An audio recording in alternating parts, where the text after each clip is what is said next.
temos que falar aqui também uma coisa, Max, você não começa a rir. Não, eu tô só você começa a rir antes. Esses programas sem roteiro, eu fico até assustado. Vamos lá. Ó, conseguiu um recorde, tô falando do quê? De Checo Pérez, tá? Sérgio Pérez. Negativo, com 5 eliminações consecutivas antes do Q3, mas tá lá, vice-campeão. O Hamilton não conseguiu passar Checo Pérez e eu bati aqui, hein, falando, não, esse aí o Hamilton vai conseguir. Não rolou. Quem fala, você ou eu? É você que eu quero essa análise agora. Por que esse menino vai continuar no ano que vem, menino?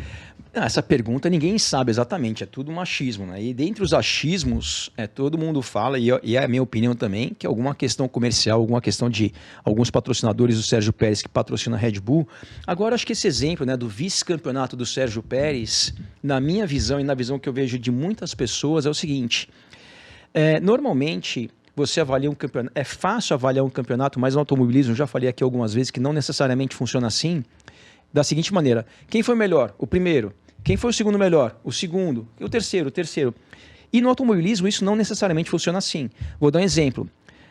Lando Norris, ele ficou em que colocação no campeonato? Na 5ª colocação. Sexta. Se vocês perguntarem para qualquer um que trabalha no meio do automobilismo, fala assim, quem fez a melhor temporada? O Lando Norris ou o Pérez? O Albon ou o Pérez? Então todo mundo vai ter opinião que seja qualquer um do grid, menos o Pérez, porque se a gente for pensar, o piloto que foi na última colocação, e é um piloto estreante, né, que tem que dar um desconto para ele, numa Williams foi o Sargent, mas dentre os pilotos que estão ali, com os carros bons, quem teve o desempenho pior foi o vice-campeão, que foi o Sérgio Pérez. Então acho que é um exemplo que no automobilismo não necessariamente o resultado demonstra o que foi uma temporada em termos de mérito. Então o Sérgio Pérez, ele ficou com esse vice-campeonato com menos da metade da pontuação do Max Verstappen. Por pouco não foi superado pelo Hamilton, lembrando que o Hamilton teve uma desclassificação quando ele chegou na 2ª colocação no Grande Prêmio de Austin, perdeu lá um monte de pontos, saiu da frente do Pérez, na mesma corrida o Pérez ganhou alguns pontos em cima do Hamilton, e fora todos os problemas da Mercedes, e dado ali o momento do campeonato, estava em aberto ainda entre Pérez e Hamilton. Então, realmente, eu acho que o ano do Sérgio Pérez foi muito ruim, não só pelas performances, mas também pelas declarações dele após alguns dos erros ou falta de performance que ele teve ao longo desse ano. Muitas pessoas até brincam, né? Pô, vocês não gostam do Sérgio Pérez? Não é nada disso, eu nem conheço o Sérgio Pérez, mas realmente o que ele fez na pista e muitas vezes as declarações, como por exemplo dessa última corrida, ele criticou muito a direção de prova porque ele falou que não deveria ter tomado aquela penalização quando ele acabou atingindo o carro do Lando Norris. E na mesma frase que ele fala que não concorda com a direção de prova, ele mesmo admite, ele fala assim, não, eles não entendem que às vezes a gente perde o controle do carro numa manobra, e aí coisas acontecem. E aí se eu sou um comissário, eu falo assim, mas Checo, me fala uma coisa.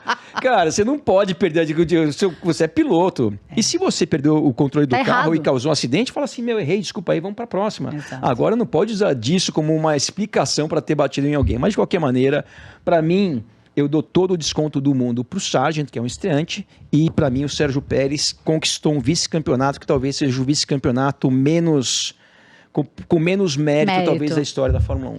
Olha, o Pérez deu uma declaração falando que o Qatar realmente foi o pior final de semana que ele consegue se lembrar e possivelmente o pior que ele viveu no esporte. Mônaco foi também bem complicado, né? Ele depois da batida, enfim, depois disso ele não conseguia mais evoluir com um carro que, teoricamente, é o segundo melhor carro do grid, ele não conseguia mais fazer absolutamente nada, procurou psicólogo, teve a pausa, ele disse realmente que não estava se encontrando.